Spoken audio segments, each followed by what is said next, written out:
Welcome friends, TLD classes में स्वागत करते हैं आपका। हमारे चैनल पे आपको मालूम होना चाहिए यूपीएससी, एमपीपीएससी, रेलवे, एसएससी तथा अदर एग्ज़ाम्स की तैयारियां कराई जाती हैं। ठीक, साथ ही हम सिलेबस का जैसे कुछ क्लासेस के सिलेबस भी पढ़ाते हैं, है ना। बोर्ड एग्ज़ाम के सिलेबस भी पढ़ाते हैं। और साथ ही आप बता दें हमें कौन कौन से सिलेबस पढ़ना है। आपको जो ज़्यादा महत्वपूर्ण लगता है वो बता देंगे तो हम उसका भी कंटेंट आपको बना के जल्दी डाल देंगे यूट्यूब चैनल पे। तो हमारे चैनल को लाइक, सब्सक्राइब और शेयर कर लें, साथ ही अपने दोस्तों को भी जोड़ें। और आज से मैं आपके लिए एनसीईआरटी लेके आया हूँ। एनसीईआरटी 6 to 12 पढ़ाऊँगा मैं, ठीक, जो कि यूपीएससी और एमपीपीएससी का बेस माना जाता है। साथ ही कुछ अदर एग्ज़ाम्स के लिए भी इनमें से क्वेश्चन बनते हैं, काफ़ी सारे क्वेश्चन बनते हैं, ठीक। और ये एनसीईआरटी तो ज़रूरी है ही, कहीं ना कोई सी भी कोचिंग इंस्टीट्यूट में चले जाओ आप तो NCERT must be important for us. तो अपन सबसे पहले आज पढ़ लेते हैं ज्योग्राफी। मैं 6 to 10 ज्योग्राफी कंप्लीट कराऊंगा, ठीक। 11th-12th के हमारे एक सर हैं, वो करवा देंगे, या अगर वो उनको टाइम नहीं मिलेगा तो मैं खुद करवा दूंगा, ठीक। और इसके बाद अपन हिस्ट्री कर लेंगे, पॉलिटिक्स कर लेंगे, ठीक। बायो पढ़ेंगे, फिजिक्स, केमिस्ट्री, है ना। मैथमेटिक्स भी पढ़ लेंगे, 10th तक। 12th का भी मैथमेटिक्स करा देंगे अगर आप चाहें तो, ठीक। आप मुझे बता दें कौन कौन सी एनसीईआरटी में फुल कोर्स कराऊंगा आपके लिए, ठीक। लेकिन यूपीएससी, एमपीपीएससी के लिए 10th तक का जो इम्पोर्टेंट है वो कंटेंट ज़रूर मैं करवा दूंगा आपको, ठीक। और जैसे कि आपको और ज़रूरत है, जैसे माइंड मैप हैं, जैसे बायो के सेक्शन में अपन देखेंगे तो माइंड मैप्स आते हैं कुछ, तो मैं माइंड मैप को आपको उस पर डाल दूंगा। जी, शॉर्ट्स वीडियो होती है, मैं उस पर आपको माइंड मैप डाल दिया करूँगा, ठीक। तो वहाँ पे आप देख लिया करें या मुझे बता दें। और साथ ही हमारा जो टेलीग्राम पे चैनल है उसे ज्वाइन कर लें, ठीक। मैं तुम्हें आपको टेलीग्राम की लिंक इसके डिस्क्रिप्शन में डाल दूँगा, ठीक। चलिए, तो आज हम 6 क्लास की ज्योग्राफी की लेक्चर नंबर 1 पढ़ते हैं, यानी पार्ट 1 पढ़ेंगे, जिसका नाम ही क्या है, स्वरमंडल में पृथ्वी। जहाँ पर बैठे हैं हम उसी के बारे में पढ़ना है, बट कहाँ से पढ़ना है, स्वरमंडल के दृष्टिकोण से, ठीक। इसके विभिन्न आयामों के बारे में बात करेंगे, पृथ्वी क्या है, क्या क्या उसकी अवस्थाएं हैं, ठीक। स्वरमंडल में अपनी कितनी भूमिका अदा करती है, ठीक। दिन रात होने का कारण क्या है, और इसमें पहेली और भूजो नामक जो किरदार आए हैं ज्योग्राफी में, तो उनके बारे में हम जानेंगे। दोनों भाई बहन क्या बात करते हैं, उन भाई बहन की बात भी सुनना ज़रूरी है, क्योंकि एनसीईआरटी बिना भाई बहन के चलती नहीं है। भूजो और पहेली कहाँ पे थे ये, अपनी साइंस वाली बुक में भी हैं, यहाँ पे भी हैं। चलो स्टार्ट कर दें। चैनल को सब्सक्राइब और शेयर भी कर लो, साथ ही अपने दोस्तों को जोड़ो। और देखो, अगर कुछ समझ में नहीं आ रहा है तो मुझे कमेंट बॉक्स में कमेंट करके बताओ, है ना। मैं यहाँ आपके कमेंट देखता रहूँगा, और जहाँ आपको दिक्कत होगी तो मैं आपको वहीं पे बता दूँगा, ठीक। चलो थोड़ा सा इसको कर लें बड़ा, स्टार्टिंग करते हैं। सूर्यास्त के बाद आकाश को देखना कितना अच्छा लगता है। देखिए, बड़े बड़े शहरों में क्या होता है कि जैसे ही शाम का समय होता है ना, तो लोग घूमने के लिए चले जाते हैं। कभी सोचते हैं हम चलो पार्क चलें, कहीं अगर तालाब है तो तालाब की ओर चले जाते हैं। जैसे हम लोग इधर, हम जहाँ रहते हैं वहाँ पे एक तालाब है, तो उस तालाब की तरफ चले जाते हैं, वहाँ का नज़ारा देखते हैं, ठीक। जैसे ही थोड़ी सा अंधेरा होता है, घर की ओर आ जाते हैं, तो थोड़ा बहुत छत पे बैठते हैं। जब आसमान की ओर देखते हैं तो हमें क्या दिखता है, बताओ, ठीक। तो आगे पढ़ें, पहले क्या है। आसमान में पहले एक या दो चमकते बिंदु ही दिखते हैं। जैसे थोड़ा सा ज़्यादा अंधेरा नहीं होगा तो क्या दिखेगा आपको, एक या दो बिंदु टिमटिमाते हुए दिखेंगे, है ना। कभी दिख गए कभी नहीं दिखेंगे, है ना, ओझल हो गए आँखों से, ठीक, ऐसे दिखेंगे आपको।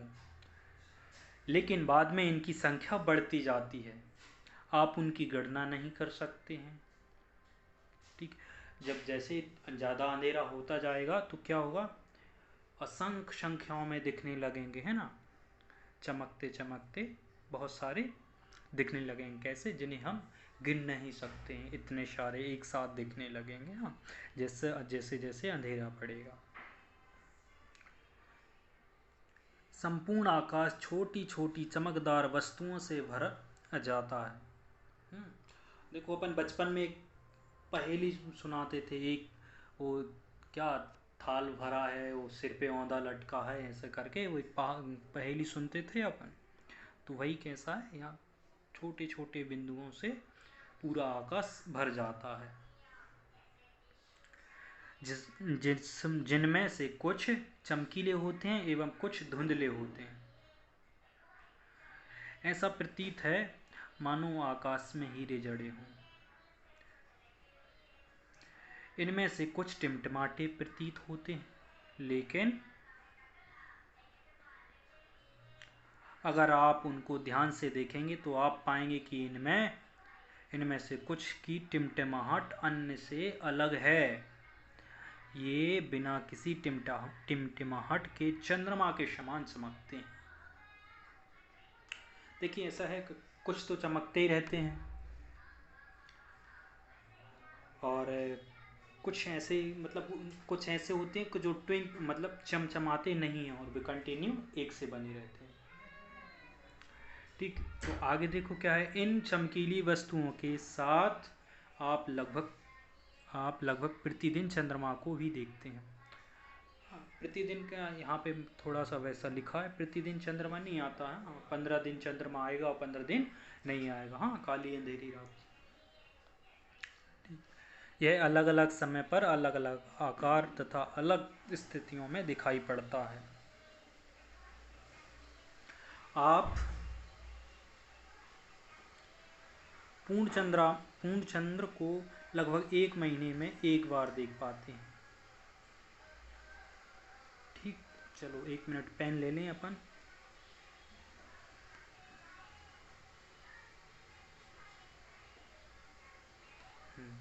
चलो पेन ले लिया।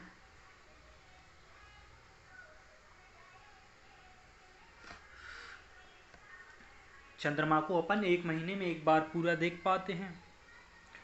पूर्ण चंद्रमा वाली रात क्या कहलाती है, पूर्णिमा कहलाती है। 15 दिन के बाद आप इसे नहीं देख सकते हैं ना। जैसे एक महीने में कितने दिन होते हैं, बच्चों बताओ जरा, एक महीने में कितने दिन होते हैं?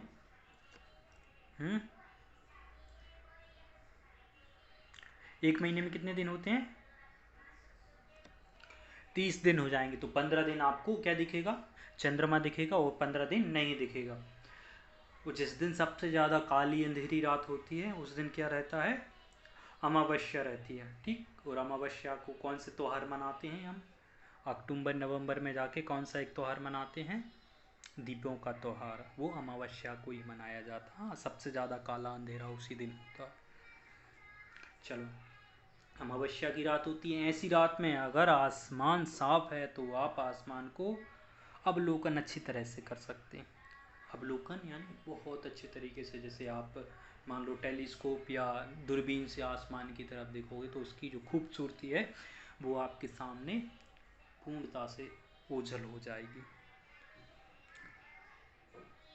ठीक। चलो, क्या आपको इस बात पर आश्चर्य नहीं होता है कि हम दिन के समय चंद्रमा एवं इन सभी छोटी चमकीली वस्तुओं को क्यों नहीं देख पाते हैं? ऐसा इसलिए है क्योंकि सूर्य के अत्यधिक तेज प्रकाश के कारण रात के समय चमकने वाली वस्तुओं को हम नहीं देख पाते हैं। अच्छा देखो, ये रात के समय की बात, दिन के समय में क्या है, रात में हम सभी चीज़ें दिखती रहती हैं, ठीक। जैसे ही सुबह होता है तो वो चीज़ें हमारी आँखों से ओझल हो जाती हैं, यानी दिखना कम हो जाता है। धीरे धीरे एक समय ऐसा आता है जब पूर्णतः से सूर्य आ जाता है, निकल आता है, तो क्या होता है कि ये चमकती हुई जो वस्तुएं रात में देखी थी वो नहीं दिख रही हैं। ठीक, तो इसका कारण क्या है कि सूर्य का जो प्रकाश है वो अत्यधिक होता है। सूर्य कितनी तेज धूप देता है हमें। हम्म, धूप में चले जाओ तो काले पड़ जाते हैं। ठीक, और नवंबर दिसंबर उसमें सितंबर अक्टूबर में तो कितनी उमस पड़ती है। ठीक, और उधर चले जाओ मार्च से अप्रैल के टाइम पे कितनी धूप, घर से निकलने मुश्किल हो जाता है। हाँ ठीक, चलो। सूर्य, चंद्रमा तथा वे सभी वस्तुएं जो रात के समय आसमान में चमकती हैं खगोलीय पिंड कहलाती हैं। खग मतलब क्या होता है, इस बात को ध्यान रखें। खग मतलब आसमान। ठीक, खग का मतलब मीनिंग लिख लेना। ठीक, खग मतलब आसमान। सूर्य, चंद्रमा तथा वे सभी वस्तुएं। वे सभी वस्तुएं मतलब जो और चमकती हुई वस्तुएं जो हमने रात में देखी थी, वे सभी वस्तुएं जो आसमान में चमकती हैं वो क्या कहलाती हैं, खगोलीय पिंड। चलो एक बार मेरे साथ रिपीट करो सब लोग। सूर्य, चंद्रमा तथा वे सभी वस्तुएं जो रात के समय आसमान में चमकती हैं वे खगोलीय पिंड कहलाती हैं। चलो इसको आप क्या करना, ये डेफिनेशन हो गई। ठीक, तो इसको आप डेफिनेशन को लिख लें। चलो अपन इसको थोड़ा सा ऐसा कर लें। ये पेन लिया, इसको ऐसा किया। एक मिनट रुकोगे ज़रा, अपन ऐसा कर देते हैं।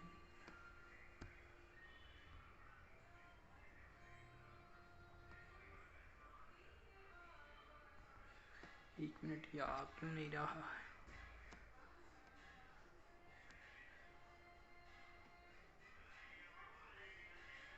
ये वाला कलर ले लें। ठीक, चलो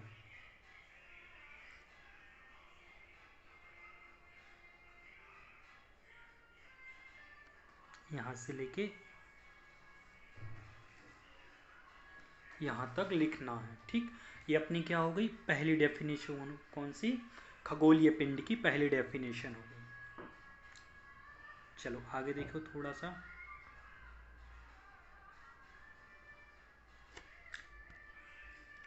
ठीक, इसके आगे क्या लिखा है, कुछ खगोलीय पिंड बड़े आकार वाले तथा गर्म होते हैं, ये गैस से बने होते हैं। हम्म, इनके पास अपनी ऊष्मा तथा प्रकाश होता है जिससे वे बहुत बड़ी मात्रा में उत्सर्जित करते हैं। इन खगोलीय पिंडों को तारा कहते हैं। चलो मैं लाइन लाइन खींच रहा हूँ, वो समझ जाना, तारे के लिए खींची जा रही, तारे की डेफिनेशन के लिए, है ना, तारे की परिभाषा के लिए। चलो देखें कहाँ से खींचना है, यहाँ से खींचते हैं। ठीक,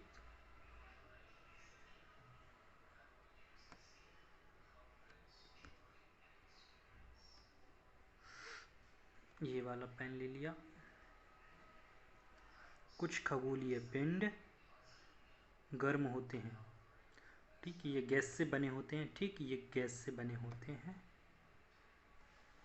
इनके पास खुद की ऊष्मा प्रकाश होती है और ये क्या करते हैं, प्रकाश होते हैं, बहुत बड़ी मात्रा में उत्सर्जित करते हैं। इन्हें क्या कहते हैं, तारा कहते हैं। ठीक, या क्या लिखेंगे, बेखगोलीय पिंड जिनके पास, यहाँ लिख दूँ डेफिनेशन, यहाँ लिख दूँ, यहाँ देखो।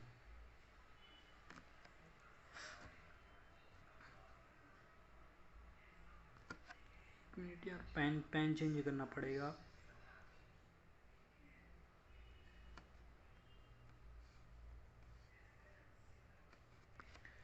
ठीक, चलो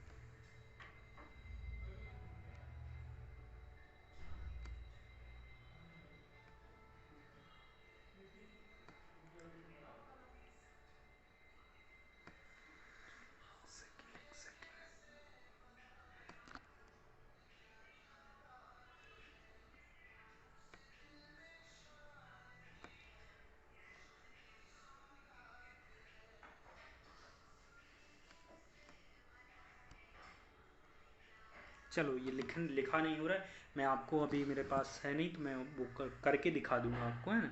तो ये आप समझ जाएं, हाँ ठीक। जैसे ज़्यादा कोई बड़ी वो नहीं है, नहीं आएगा समझ में तो एक बार और मुझे बता देना, तो मैं आपको करवा दूंगा, ठीक। चलो, तो तारा क्या है? बेखगोलीय पिंड जिनके पास खुद की ऊष्मा है, वो क्या कहलाते हैं? तारा कहलाते हैं, ठीक। चलो, इसको क्लोज कर दें, इधर ऊपर आ जाओ। यहाँ क्या बोल रहे हैं, क्या बोल रहे हैं? आओ कुछ करके देखें या सीखें। आपको आवश्यकता होगी किसकी? एक टॉर्च, एक सादा कागज़, पेंसिल तथा एक सुई, ठीक। और किस किस की, और फिर अपन इसको एक्टिविटी को करते हैं।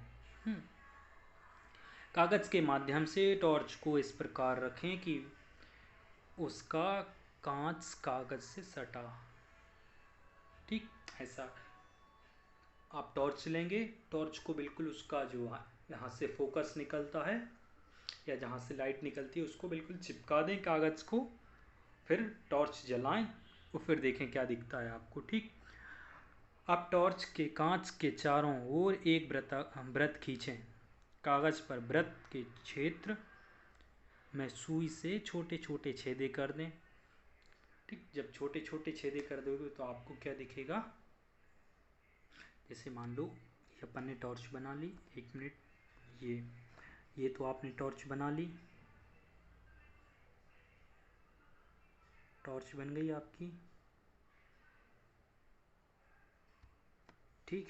ये आपका स्विच लग गया, ठीक। इसमें ये यहाँ पे आपने ये पेपर लगा दिया, ठीक। अब यहाँ पे इस पे आपने सुई से छोटे छोटे छेद कर दिए, ठीक। ये छेद कर दी है ना।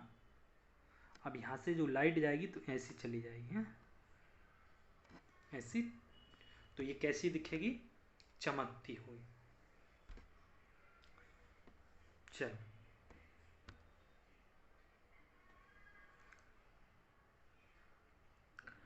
कागज पर वृत्ताकार सुई के छेद भी कर दिए। अब कागज में छिद्र वृत्तीय भाग को कांच पर सामने की तरफ रखें तथा टॉर्च के चारों ओर कागज को लपेट कर रबर बैंड से बांध दें। और इसको ऐसा करके जिस कागज को पूरा खींचेंगे, और एक मिनट,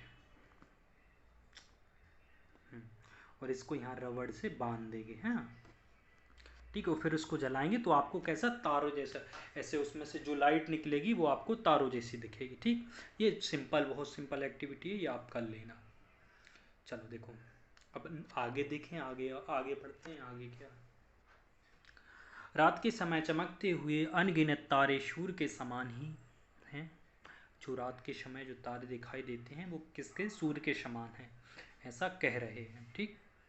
लेकिन हमसे बहुत अधिक दूर होने के कारण हम लोग उनकी ऊष्मा या प्रकाश को महसूस नहीं करते हैं तथा वे अत्यंत छोटे दिखाई देते हैं।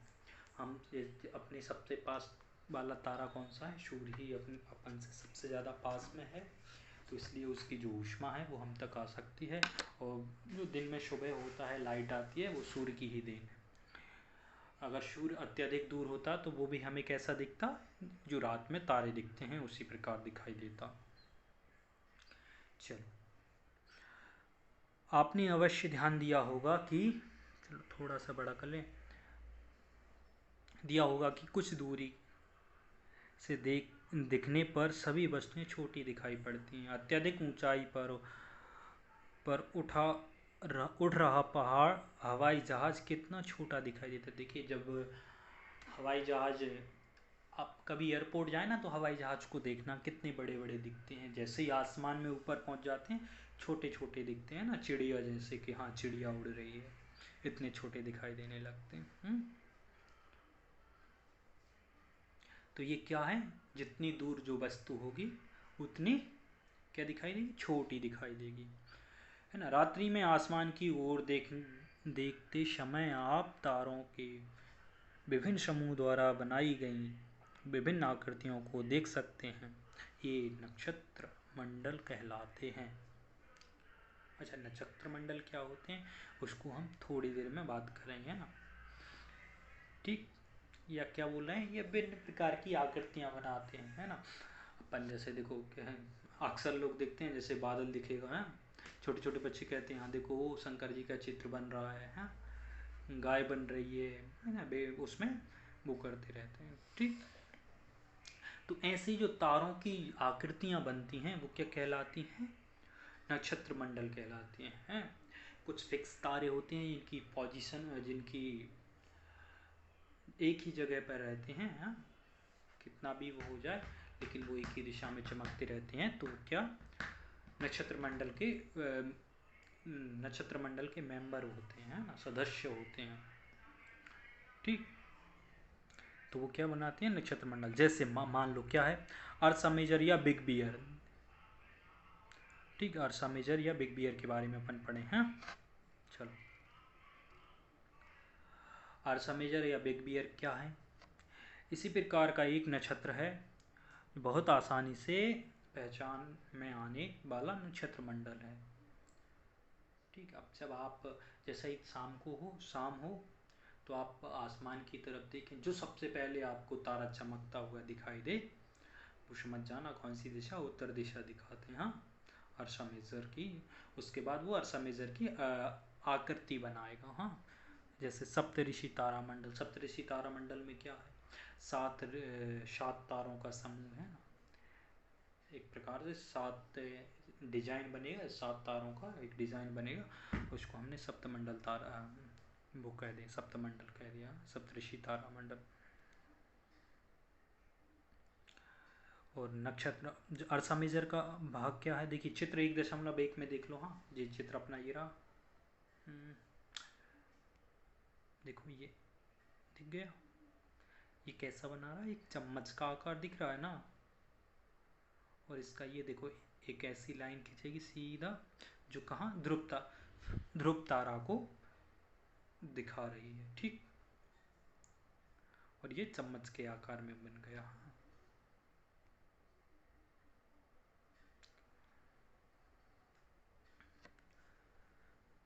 चलो, अपने परिवार या पड़ोस में किसी बड़े व्यक्ति से कहिए कि आपको आसमान में और अधिक तारों या ग्रहों तथा नक्षत्र मंडलों को दिखाई दे।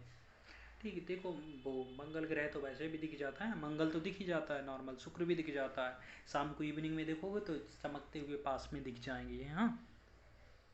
ज़्यादातर गर्मियों के दिन में तो अक्सर दिख ही जाते हैं, हाँ, देख लेना। टेलीस्कोप हो, अगर आपके स्कूल में कहीं टेलीस्कोप है तो उससे देख लेना, उससे भी दिख जाएगा, हाँ।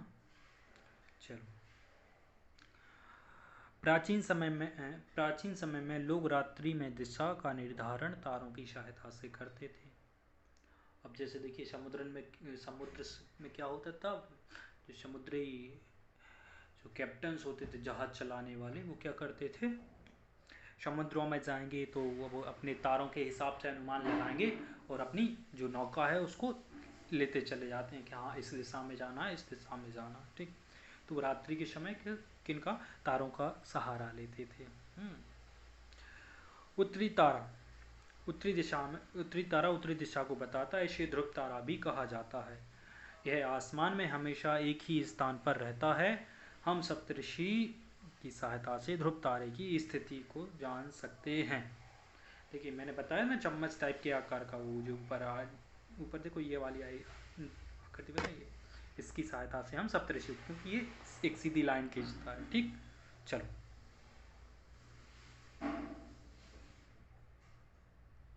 ठीक,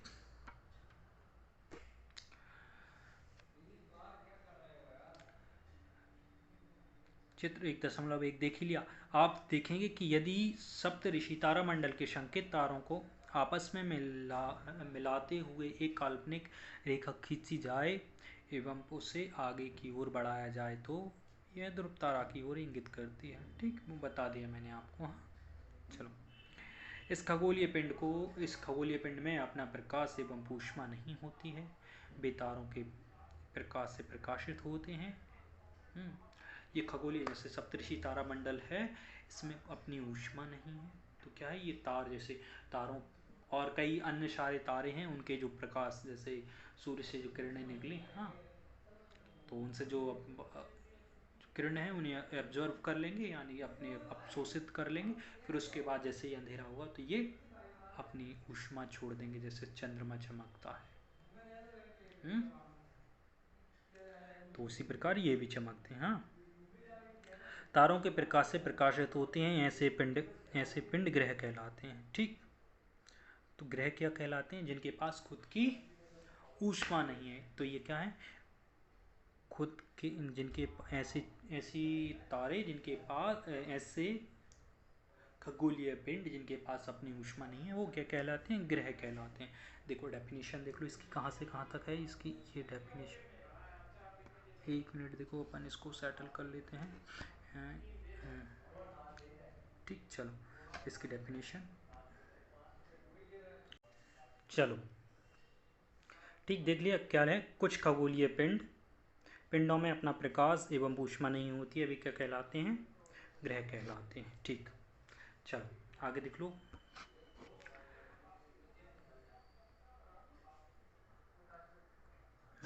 आगे क्या बोल रहे हैं?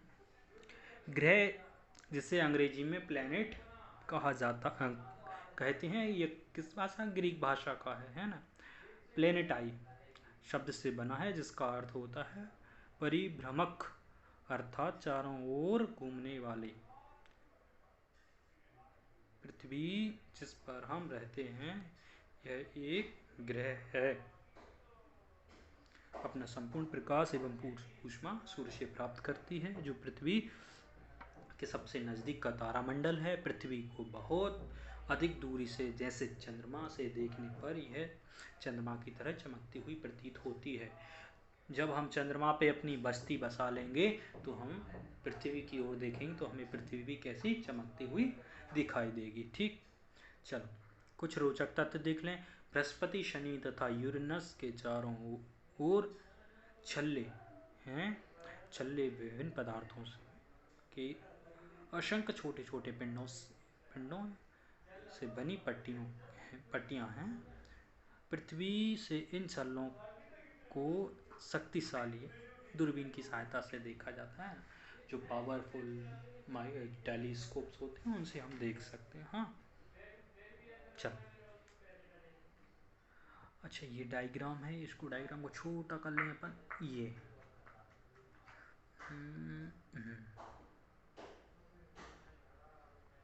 ठीक, ये डायग्राम है।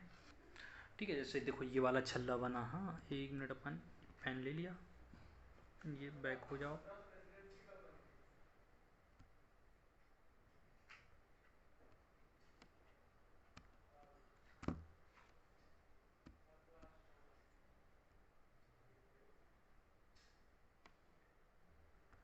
ठीक, चलो। हाँ देखो, ये बना, ये छल्ला सा है। ये छल्ला सा दिख रहा है। ये छल्ला सा दिख गया, ये इस पे है। ये छल्ले से बने हैं। ठीक, इनके इधर भी बने हैं तो, और ऐसा ही इसका सीक्वेंस है। हाँ, इसको देख लेना। हाँ, अच्छे से देखना, एनसीईआरटी की किताब हो आपके पास। और देखो जूम करके दिखा देते हैं आपको।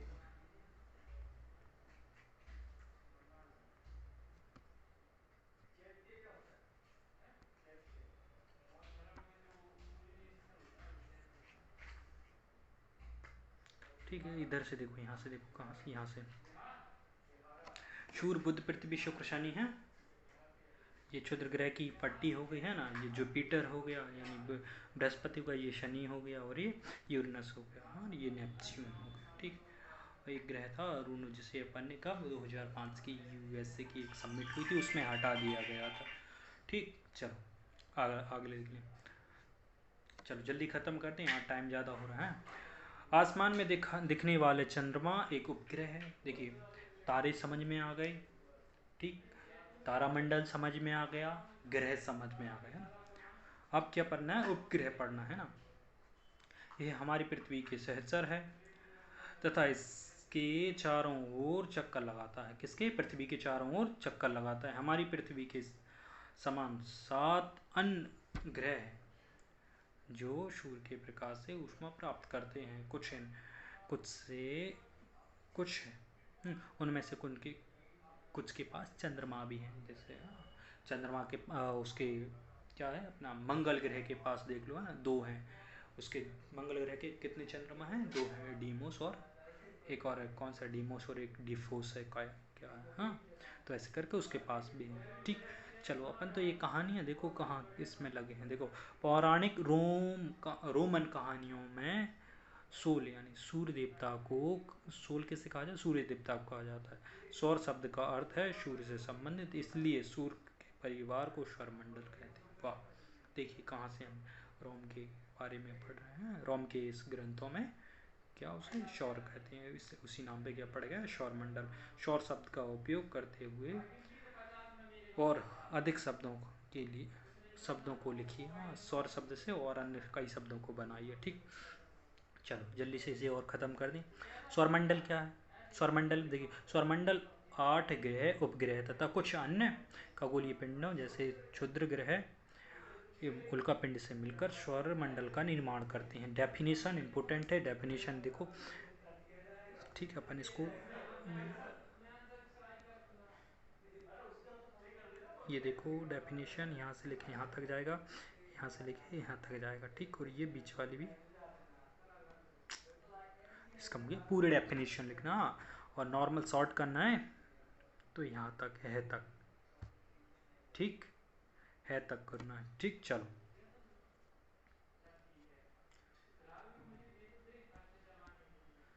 चलो आगे देख लो। सूर्य क्या है? सूर्य के बारे में पढ़ लो।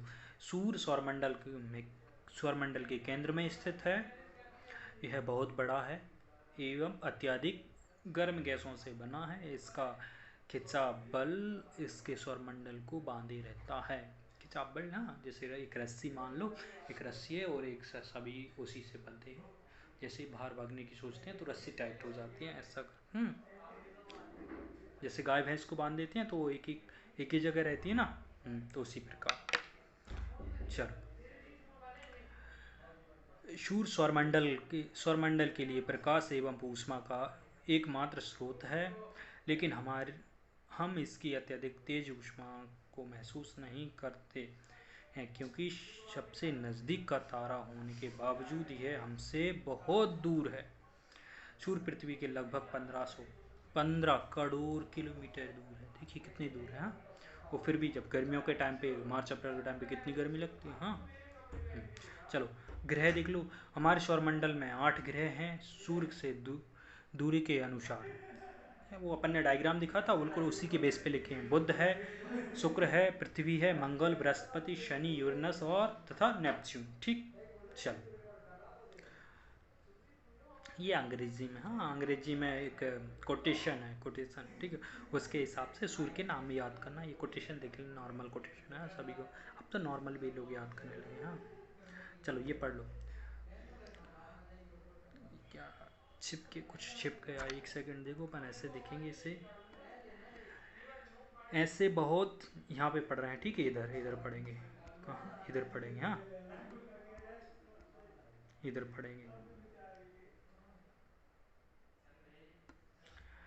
ऐसे बहुत से शब्द हैं जिनका उपयोग हम एक भाषा में करते हैं, अक्सर वे दूसरी भाषाओं से लिए गए हैं। जैसे उदाहरण के लिए देख लो, ज्योग्राफी है, और एक अंग्रेजी शब्द है।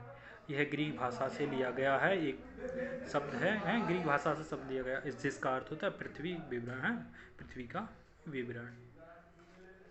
एक सेकेंड,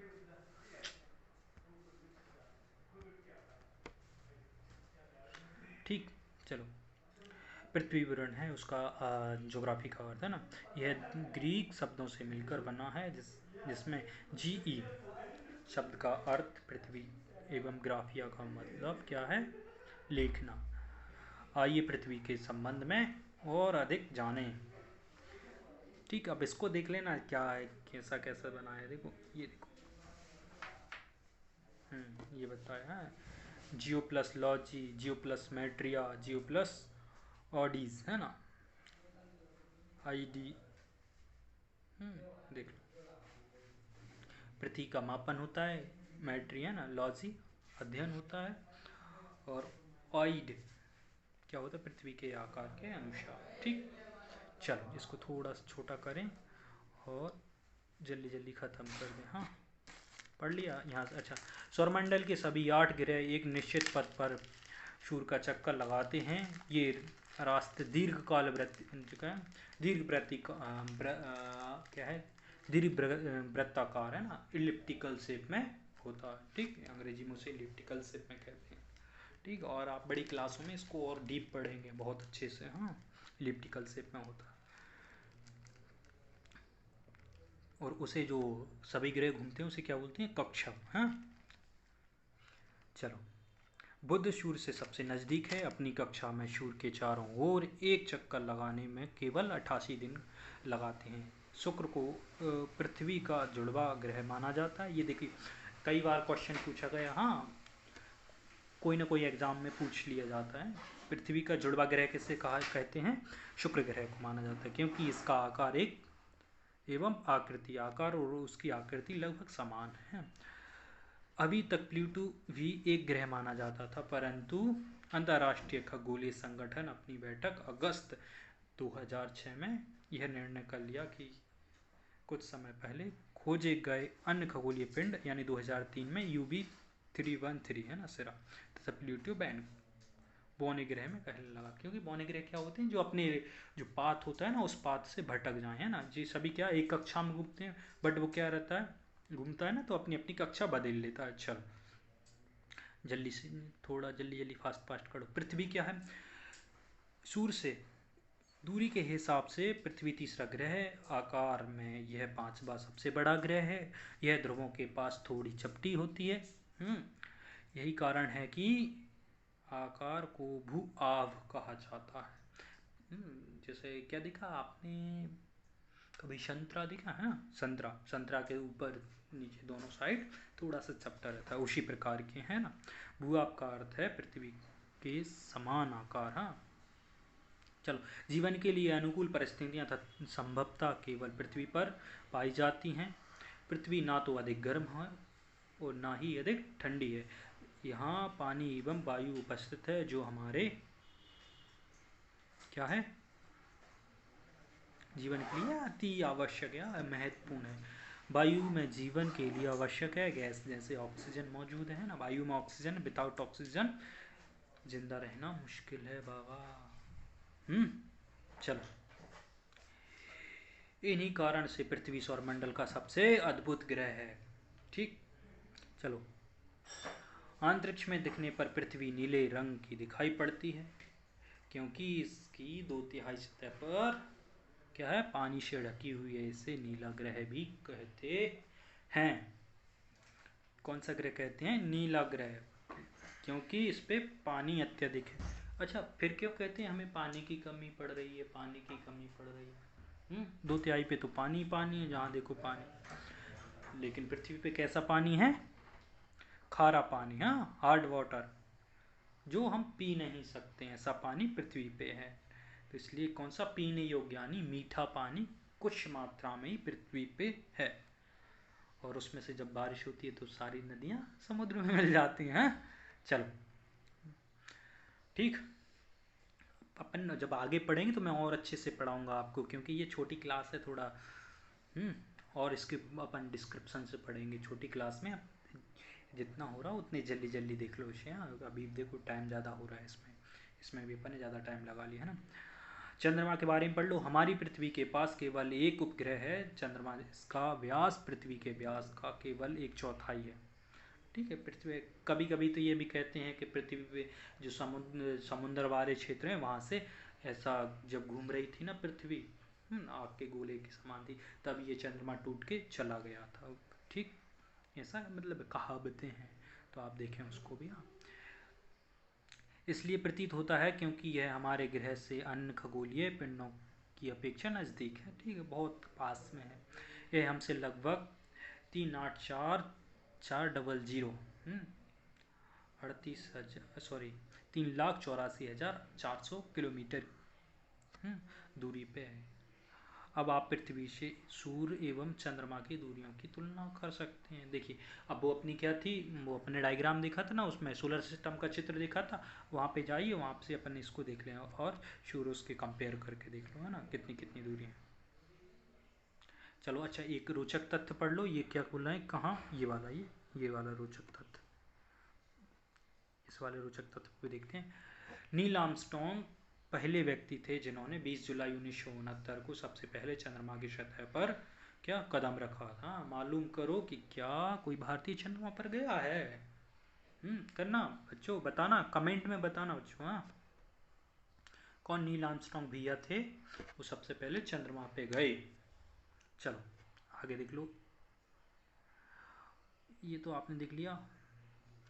उपग्रह एवं उपग्रह क्या होते हैं? एक खगोलीय पिंड है जो ग्रहों के चारों ओर उसकी पर चक्कर लगाता है, जिसका जिस प्रकार सूर्य के चारों ओर चक्कर लगाते हैं। जिस ग्रह होते हैं वो सूर्य के लगाते हैं, और उपग्रह होते हैं वो ग्रहों के चक्कर लगाते हैं। ठीक, सीधी सी बात, अपन क्या उसमें वो करो। हाँ चलो, मानव निर्मित उपग्रह के बारे में बात कर लें थोड़ा, जो क्या बोलते हैं सैटेलाइट है ना। भारत ने अभी कितनी सैटेलाइट एक साथ लॉन्च की थी। हाँ, उसमें हमारे उससे स्कूल से एक भैया भी थे। हाँ, जो अनुसंधान केंद्र है, हाँ, जहाँ से सैटेलाइट लॉन्च हुई थी, वहाँ से हमारे स्कूल से एक वैज्ञानिक भैया भी हैं। हाँ, तो उनके उससे वो हुई थी। चलो उसके वो मेंबर थे। चलो, एक कृत्रिम पिंड है, यह वैज्ञानिकों के द्वारा बनाया गया है, जिसका उपयोग ब्रह्मांड के बारे में क्या है, जानकारी प्राप्त करना है। पृथ्वी पर संचार माध्यम के लिए किया जाता है। आप देखो, सैटेलाइट ऊपर भेज दी तो हम क्या कुछ ना कुछ जानकारी प्राप्त करेंगे। हाँ, कोई कोई भी कुछ भी काम करे, फालतू किसी के लिए कोई काम नहीं करता। हाँ चलो, इसे रॉकेट के द्वारा अंतरिक्ष में भेजा जाता है एवं पृथ्वी की कक्षा में उपस्थित कर दिया जाता है। अंतरिक्ष में उपस्थित कुछ भारतीय उपग्रह इनसैट, IRS, एडुसैट है ना, इत्यादि है ना, कुछ भी है। अच्छा, तो ये बताना मुझे बच्चों, बताओ ये पहला सैटेलाइट था वो कौन सा था। ठीक, देखो अब ये चित्र देख रहे हो, रॉकेट का परीक्षण। हाँ, देखो देख लिया परीक्षण क्या हो रहा है, पहले इसको छोड़ रहे हैं ऊपर है ना, रॉकेट के थ्रू, रॉकेट का पृथ्वी पर गिरना। ठीक, रॉकेट पृथ्वी पर गिरा, और क्या, उपग्रह की कक्षा में पृथ्वी जैसे ही गिरेगा और वैसे करके खुल जाएगा। हाँ, ये देखो खुल रहा है ना, ये वाला खुल गया ये। ठीक, चलो आगे देखो, सिंपल है, हाँ, ज़्यादा कठिन नहीं। अच्छा, ये क्वेश्चन मार्क पे क्या है, यहाँ देखो जा रहा है, यहाँ पे, यहाँ देखो क्या बोल रहा है, जीव एवं पौधों को जीवित रहने तथा विकास करने के लिए किन तत्वों की आवश्यकता होती है, ये क्वेश्चन है। क्वेश्चन अपनी नोटबुक में लिखो और इसका आंसर लिखना। हाँ चलो आगे देख लो, यहाँ से देखें अब, चंद्रमा पृथ्वी का एक चक्कर 27 दिन में पूरा करता, लगा लेता है 27 दिन में। इतने ही समय में यह हम अपनी कक्ष पर एक चक्कर भी पूरा कर लेता है ना। पृथ्वी का पूरा एक चक्कर 27 दिन में लगा लेगा, साथ ही अपने एक्सिस से ना अपनी जगह खुद घूम लेगा। देखो जैसे अपन एक गोला बनाते हैं, देखो बन रहा है कि नहीं यार, एक तो पेन नहीं चल रहा है।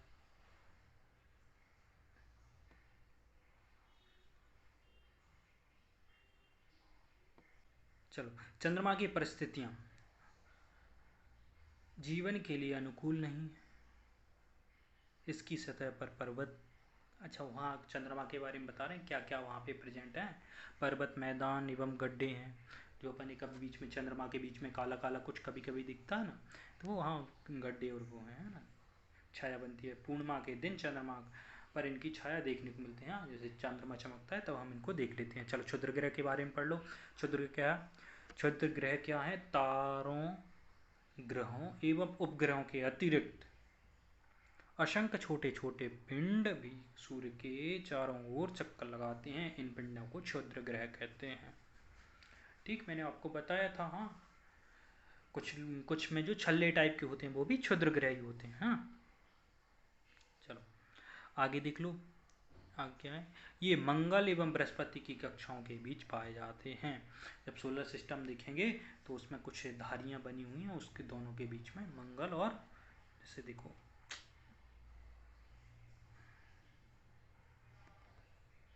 ठीक है, अभी बन चल नहीं रहा है ना, मैं आपको बताऊंगा। ठीक है, तो मंगल और उसके बीच में पाए जाते हैं ना, छोटे छोटे टुकड़ों के बीच में पाए जाते हैं। चलो, वैज्ञानिकों के अनुसार क्षुद्र ग्रह ग्रह के ही भाग होते हैं जो कि बहुत वर्ष पहले विस्फोट के बाद ग्रहों से टूट के अलग हो गया था। जब बहुत साल पहले, करोड़ों साल पहले क्या था, गरम गरम चीज़ें थी, एकदम जोर से घूमी तो ये बाहर निकल चले गए, है ना। जैसे अपन कभी कुछ क्या बनाते हैं, कुछ बनाते हैं ना, तो उसमें से कढ़ाई कढ़ाई में अपन कुछ बनाएंगे तो उसमें से उचटते हैं ना, तो ऐसे ही ये निकल के बाहर छलांग लगा के बाहर चले गए। ठीक, चलो उल्का पिंड के बारे में देख लो। सूर्य के चारों ओर चक्कर लगाने वाले पत्थरों के छोटे छोटे टुकड़ों को उल्का पिंड कहते हैं। कभी कभी ये उल्कापिंड पृथ्वी के इतने नज़दीक आ जाते हैं कि इनकी प्रवृत्ति पृथ्वी पर गिरने की होती है। इस प्रक्रिया के दौरान वायु के साथ घर्षण करने के कारण ये गर्म होकर जल जाते हैं, फलस्वरूप चमकदार प्रकाश उत्पन्न करते हैं। कभी कभी कोई उल्कापिंड पूरी तरह जले बिना पृथ्वी पर गिर जाता है, जिससे धरातल पर गड्ढे बन जाते हैं। ठीक, जैसे कभी देखो गर्मियों के टाइम पे आप देखोगे ना, तो क्या वो दिखता है ना, टूटता हुआ तारा, हाँ, एकदम से लाइट चली गई है ना, तो वही क्या है, उल्का पिंड धरती पे गिरते रहते हैं। हर दिन लाखों करोड़ों उल्का पिंड गिरते हैं धरती पे। ठीक, चलो, वो ऐसे जलते जलते गिर जाते हैं। क्या आपने तारों वाले खुले आसमान में एक ओर से दूसरी ओर तक फैली चौड़ी सफ़ेद पट्टी की तरफ एक चमकदार रास्ते को देखा है? यह लाखों तारों का समूह है। यह पट्टी आकाशगंगा कहलाती है। देखो आकाशगंगा का डायग्राम देख लो, चित्र देख लो, ये ऐसा आकाशगंगा कहलाती है। आसमान में क्या है, एक सी पट्टी में सफ़ेद चादर में वो कहलाते हैं। ठीक, वो आकाशगंगा कहलाती हैं। और अब आकाशगंगा कौन सी, मिल्की वे है। हमारा सौरमंडल इस आकाशगंगा का एक भाग है। प्राचीन भारत में इसकी कल्पना आकाश के प्रकाश की एक बहती नदी से की गई थी। इस प्रकार इसका नाम आकाशगंगा पड़ा। अच्छा, ध्यान रखना इसका आकाशगंगा क्यों नाम पड़ा, नाम पूछ लेते हैं। हाँ, चलो। तथा आकाशगंगा करोड़ों तारों, बादलों तथा गैसों की एक प्रणाली है। बहुत सारी हर कुछ चीज़ पाई जाती है उसमें है। चलो आगे देखो।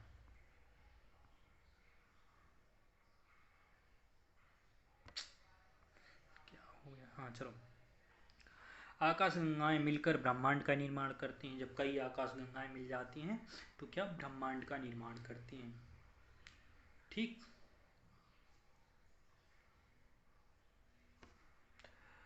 आगे देखो क्या बोल रहे हैं। ब्रह्मांड की विशालता की कल्पना करना अत्यधिक कठिन है। बहुत बड़ा ब्रह्मांड है। एक मिनट रुकना, पानी पी लें यार, गला खराब हो गया।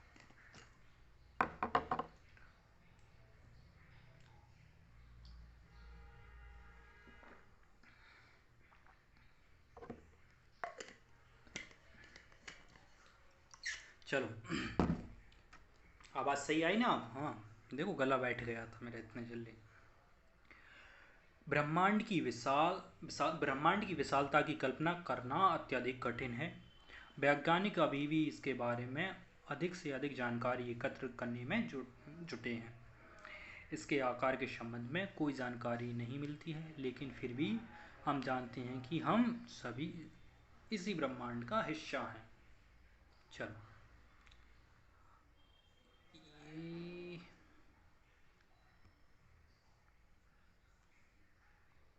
ठीक, चलो ये देख लो। देखो पृथ्वी, अपन पृथ्वी पे हैं। पृथ्वी कहाँ, स्वरमंडल में। देखो हम यहाँ हैं, स्वरमंडल, ये पृथ्वी पे हैं, स्वरमंडल, आकाशगंगा और ब्रह्मांड है। ठीक, चलो इसको पढ़ लो। क्या आप ब्रह्मांड के सभी साथ अपना संबंध बता सकते हैं? ये चित्र के माध्यम से आपने बता दिया। चलो आगे देखो, इसको छोड़ दो, जल्दी से क्वेश्चन आंसर और कर लें। निम्नलिखित प्रश्नों के उत्तर संक्षिप्त में दीजिए, है ना। ग्रह और तारों में अंतर क्या है? आप बताओगे या मैं खुद बता दूं? जल्दी बोलो क्या करना है। 10 सेकंड का टाइम है, जल्दी बता दो क्या करना है मुझे। मैं बता दूं या आप खुद कर लोगे? ये क्वेश्चन बहुत सिंपल है, सरल है। चलो अच्छा, हाँ हाँ, चलो मैं तो बता ही दूंगा, ठीक, चलो बताते हैं। ग्रह और तारों में क्या अंतर है? ग्रह क्या होते हैं? अच्छा, पहले तारे देख लो, तारे क्या होते हैं, तारे अपन ने पहले पढ़े थे। तारे भी ऐसे खगोलीय पिंड जिनके पास खुद की ऊष्मा होती है ना, जो चमकते हैं। और ग्रह क्या होते हैं? जिनके पास खुद की ऊष्मा नहीं होती है, वो चमकते नहीं हैं। क्या होते हैं? चमकते नहीं हैं। बट क्या होते हैं, जब भी चमकते हैं तो वे क्या होते हैं, परावर्तन के कारण उनमें जो ऊष्मा प्राप्त कर लेते हैं सूर्य से, फिर उसी कारण वो अपने प्रकाश छोड़ते हैं जैसे। और ग्रहों की एक सबसे खूबसूरत चीज़ ये है कि ये टिमटिमाते नहीं है, ठीक। चलो आगे देखो, दूसरा क्वेश्चन देख लें, अंतर हो गए। ठीक है, दूसरा क्वेश्चन देखो, स्वरमंडल से आप क्या समझते हैं? स्वरमंडल से क्या समझते हैं? ये सिंपल क्वेश्चन है। क्या है? सूर्य ग्रह तथा सभी उल्कापिंड और उपग्रह मिलके क्या बनाते हैं? सौरमंडल का निर्माण करते हैं, ठीक। चलो, और डेफिनेशन लिखवाई, वो डेफिनेशन देख लेना। सूर्य से उसकी दूरी के अनुसार सभी ग्रहों के नाम लिखिए। ये देखो सिंपल क्वेश्चन है, इसको आप उसमें से लिखेंगे, हाँ, ठीक। चलो नेक्स्ट क्वेश्चन, पृथ्वी के अद्भुत ग्रह क्यों है? ये देखो, ये कितना बढ़िया क्वेश्चन आ गया, हाँ, ये वाला क्वेश्चन। ओके, 4 नंबर वाला क्वेश्चन क्यों है? क्योंकि इस पे जीवन पाया जाता है, केवल एकमात्र ब्रह्मांड में, सॉरी ब्रह्मांड नहीं, केवल एकमात्र सौरमंडल में ऐसा ग्रह है जिसपे जिसपे जीवन पाया जाता है। चलो, हम हमेशा चंद्रमा के एक ही भाग को क्यों देख पाते हैं? देखिए, क्योंकि चंद्रमा देखो 27 दिन में क्या होता है, चंद्रमा एक पूरा चक्कर लगा लेता है, और उसी दौरान 27 दिन में अपने अक्ष पर भी एक चक्कर लगा लेता है, ठीक। एक पृथ्वी का चक्कर लगा लेगा पूरा, और अपने अक्ष पर भी एक बार पूरा घूम जाएगा। इसी कारणवश क्या है, हम्म, क्या है, हम उसका एक ही फेस दिख पाते हैं चंद्रमा का, हाँ, एक तरफ ही दिख पाते हैं। ब्रह्मांड क्या है? ये अच्छा है, ये आप मुझे कमेंट बॉक्स में कमेंट करना, ठीक। ये बहुत सिंपल क्वेश्चन है, ब्रह्मांड क्या है। चलो, किस ग्रह को पृथ्वी के जुड़वा ग्रह के नाम से जाना जाता है? और सूर्य से तीसरा सबसे नजदीक ग्रह, चलो ये भी बताना है ना, ऐसा लिखना, देखो कमेंट में लिखना, 2 लिखना है ना, 2 2 पॉइंट आई लिखना, फिर उसके बाद का खा गा लिख देना, हाँ, या ABC लिख देना, ठीक। और सेकंड का भी ऐसा ही करना मुझे, हाँ, दोनों के आंसर बताना, ठीक। चलो, इनके भी देखो, इनके भी सेम टू सेम करना। ये बहुत सिंपल है, मैंने आपको सभी को करवा दिए हैं, याद रखना इसका, हाँ, ये मैंने पढ़ाया भी है, ठीक। चलो, खाली स्थान पढ़ लो। खाली रिक्त स्थान का एक समूह जो भिन्न प्रतिरूपों का निर्माण करता है उसे क्या खाली स्थान कहते हैं? ठीक, बताओ जरा, हाँ बताना। तारों की एक बहुत बड़ी प्रणाली को खाली स्थान कहते हैं। ये देखो, ये भी आप कमेंट बॉक्स में करना, हाँ, बहुत सिंपल सिंपल है। चलो हाँ, तीसरा पढ़ लो इसमें, अच्छा तीसरा पढ़ लिया, चौथा पढ़ो। खाली स्थान पृथ्वी के सबसे करीब है। खाली स्थान सूर्य के से तीसरा सबसे नज़दीक ग्रह है। चलो, ग्रहों के पास अपनी खाली स्थान तथा खाली स्थान नहीं होती है, ठीक। चलो, ये कमेंट बॉक्स में करना, हाँ, यहाँ 3 बनाना, आई लिखना, आई का उत्तर लिखना, ठीक।